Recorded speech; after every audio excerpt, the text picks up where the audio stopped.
如果编码器调零的话，首先要准备2个扳手，一个是2.5的扳手，另一个是M3的扳手。再然后螺丝的话，准备3个的小螺丝，然后中间的一个4个的螺丝。然后我们下面开始调零。调零之前呢，首先我们用扳手把这2个小螺丝先固定上去，固定上就好了，不要把它拧紧，就固定上，把它挂起来就好了，不要拧紧，因为这个待会儿还要调试。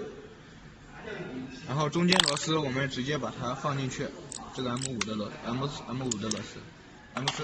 螺丝，直接把它放进去。然后连接导航器，打开驱动，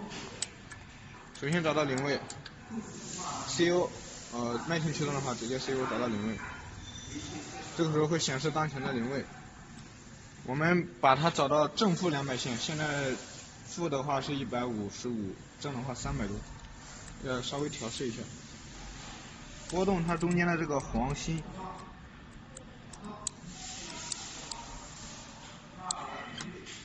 好，差不多了，正线跟负线都有。固定中间的螺丝，用 M3 的扳手把它固定住，固定好之后，把它中间的螺丝紧固一下，这个一定要紧固一下，然后再固定上下螺丝。在上下螺丝固定之前呢，我们要找到我们想要的零位，把它调试到负146，然后在调到负146的同时呢，我们固定小螺丝，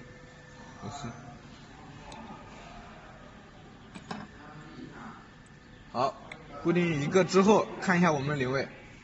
是负148左右，负146可以的，然后再把下面的螺丝固定住就可以了。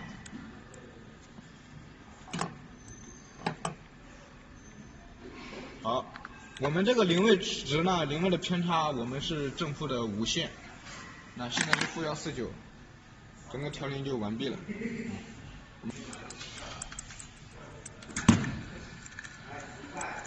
有点声音就可以。